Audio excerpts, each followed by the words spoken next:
তোর নতুন ফ্ল্যাট থেকে ঘুরে এসে মাকে বললাম সবকিছু খুঁটিয়ে খুঁটিয়ে।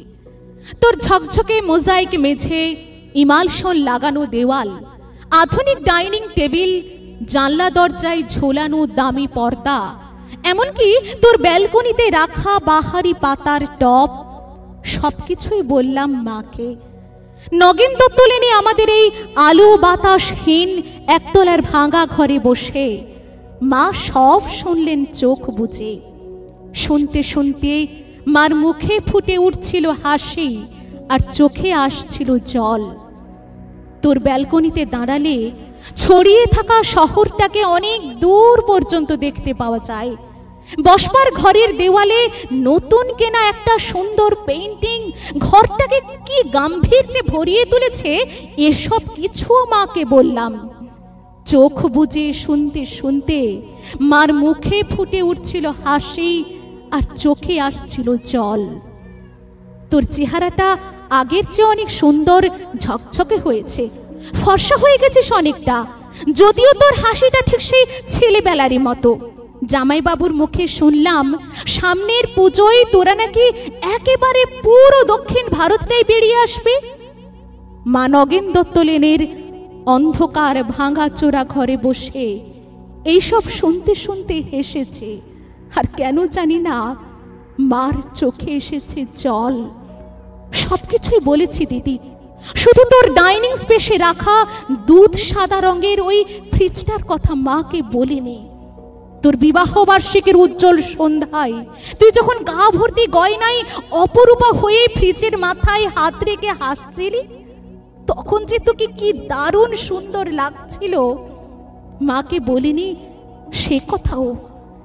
বিবাহ বার্ষিকীর সন্ধ্যায় তোদের আনন্দ উজ্জ্বল অ্যাপার্টমেন্টে তুই আর জামাইবাবু যখন ওই ফ্রিজটার পাশে দাঁড়িয়ে হাসি হাসি মুখে মালা বদল করছিলি বাবুদের রসিক বন্ধুদের অনুরোধে, আর ক্যামেরায় ফ্ল্যাশ ঝিলিক দিয়ে উঠছিল উপচে পড়া খুশির মতো, তখন ঠিক তখনই দিদি আমার চোখের সামনে স্পষ্ট হয়ে উঠছিল হাসপাতালের করিডোরে বাবার ভেঙে পড়া মুখ।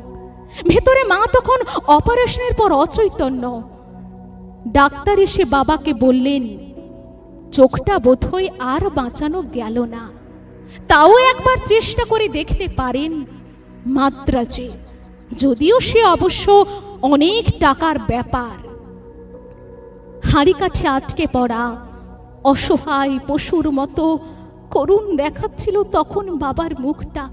সিঁড়ি দিয়ে নেমে আসতে আসতে বাবা আমার কাঁধে হাত রেখে বলছিলেন, কমলাকে সারা জীবন শুধু দুঃখ কষ্টই দিলাম, সুখ দিতে পারলাম না, আজ ওর চোখ দুটোও চলে গেল, সবই আমার কপাল। দিদি অনেক দরদস্তুর চাপাচাপির পর তোর বিয়েটা যখন আরো কয়েক ভরি সোনা আর একটা ফ্রিজের দাবিতে আটকে পড়েছিল অনিশ্চয়তার ঘেরা টোপে, বাবা তখন কাউকে না জানিয়ে চড়া সুদে ধার করেছিলেন অনেক অনেক টাকা। সামান্য মাইনের প্রাইভেট কোম্পানির চাকরি করা বাবা বেঁচে থাকতে থাকতে অন্তত একটা মেয়েকে পার করার দুরন্ত আশায় ঝুঁকি নিয়ে ফেলেছিলেন অনেকটা। চোখের জল আর রজনীগন্ধার সৌরভকে পেছনে ফেলে তুই চলে গেলি, পড়ে রইলাম আমরা, মা, আমি, আর পড়ে রইল নগেন দত্ত লেনের অন্ধকার ঘরে বাড়তে থাকা সুদের বোঝার চাপে তলিয়ে যাওয়া একটা সৎ মানুষ, তোর বাবা, আমার বাবা।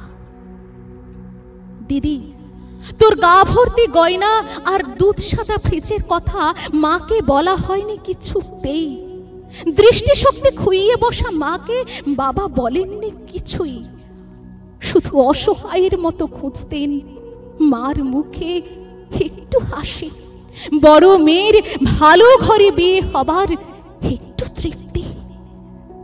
সে হাসি খুঁজতে খুঁজতে ক্লান্ত বাবা চলে গেছেন। এখন নগেন দত্ত লেনের ভাঙা ঘরে বসে মা আর আমি আনন্দেই আছি। একটা আনন্দই বোধহয় সবচেয়ে বড় দিদি, এ বাড়িতে আর কোনোদিন সানাই বাজবে না সাহানাই।